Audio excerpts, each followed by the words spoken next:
No one expected that an object heavier than air would fly in the sky resisting the gravitational force. But Wright brothers made it possible. No one imagined that the human voice would go beyond the continents, but Graham Bell made it possible. No one thought that India would teach the world how to count, but Acharya Aryabhatta taught with his invention of zero. Everybody thought that painful groans of patience during an operation while cutting the skin would continue forever. But Sir James Simpson gave a great relief to mankind by discovering chloroform. All the above things had taken their shapes in their minds before coming into reality. Unbelievable and unimaginable things incarnated as the thoughts sprouted in their minds, took deep roots with short branches of optimism, and they grew as tall as an oak, and now we are enjoying the fruits of somebody else's thoughts. So what do we understand from it? My perfect understanding is mind makes the world, hence mind your mind. We are what we thought and we will be what we think. It is crystal clear that thoughts build our life. Our mind, being our faithful servant, acts as per our thoughts and our commands. The genie is in our skull. All we need is we have to be the Aladdins of our own lives. So let's decide what kind of life we want. Okay, positive thoughts. They lay a super highway for life. So that's the reason why people advise us to think positively. Okay, negative thoughts. They bring what we don't want. If we don't want to invite what we don't want, let us only think about what we want. I repeat it again. If we don't want to invite what we don't want, let us only think about what we want. So let me present an example.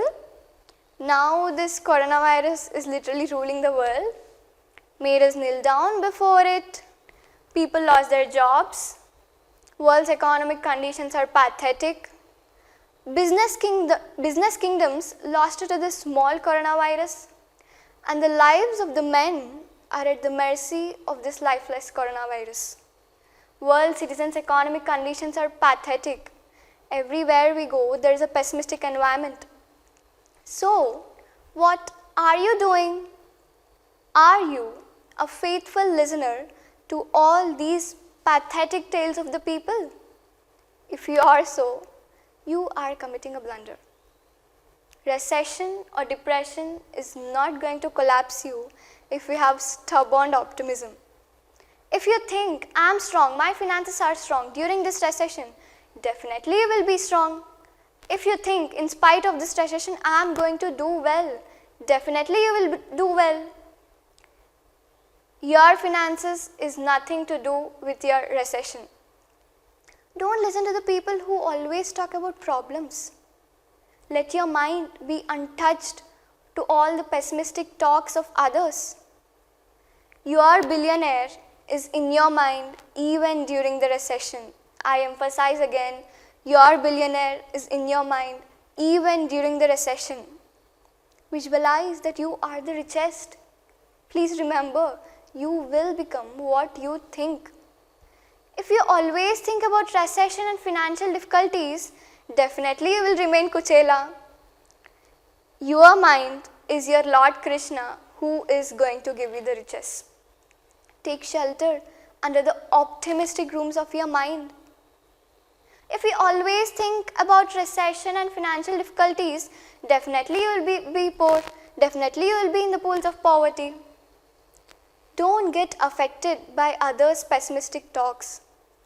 Others' pessimistic talks never dominate your thoughts unless and until you accept them mentally. I emphasize again, others' pessimistic talks never dominate your thoughts unless and until you accept them mentally. Life is like a mind game. It is in our hands, it is in our thoughts, how we lead our life. So let me share with you how I culture my thoughts.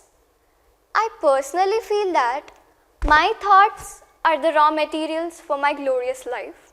So I don't want to choose substandard material. I know that every thought, every negative thought pushes me to an ordinary and meaningless life. So I made myself negative resistant. So let me tell you how. When I was in 8th grade, my father gave me a book written by Madam Rhonda Byrne. That book really opened the doors of my mind. Later, I read the books written by Sir Joseph Murphy and Madam Sanaya Roman. All these books made me culture my thoughts. I made one more wonderful habit. Before completion of any task, I visualize that I have done the task successfully.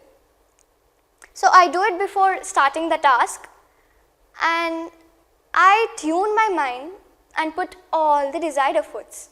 Thus, my mind helps me finish the task. So, every day I visualize myself as a healthiest person, untouched to any health disorder. So, my mind never allows any illness into my body. It may look funny for you, but try this, alert your mind, trust your mind. It will bind to your thoughts. I'm not telling you what I read. I read it, practiced it, experienced it, and enjoyed the results too. So I know that my life is in my thoughts. So friends, when you think of an intelligent student, don't see the picture of your class topper on your mind screen. See yourself, your picture on your mind screen.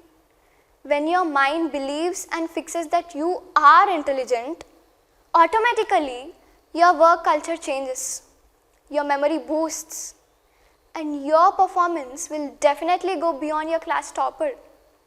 Trust me, this works. So as I have already earlier said that I visualize that I have done the task successfully before completion of any task. So in a similar way, before starting my car journey, I visualize that I have had the journey very safely and comfortably without any difficulty. So I do it before starting the car journey and thank our car for giving the comfortable and safest journey. So very recently, 5 days ago, just 5 days ago, our car met with an accident. A heavily loaded lorry, which was like 10 times bigger than our car, hit us from behind. It was really a major one. To be honest, it was dangerous one. But none of us got even small injury.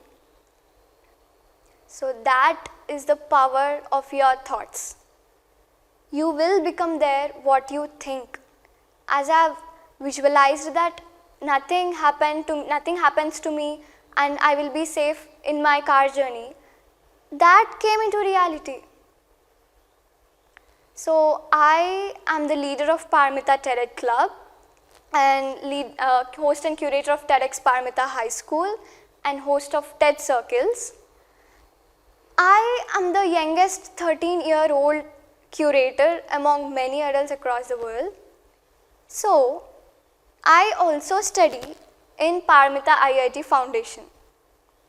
How am I able to balance both my academics and the responsibility of 3 TED platforms?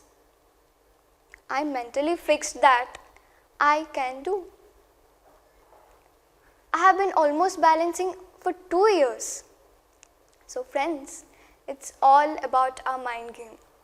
You can do anything successfully if you can talk to your mind.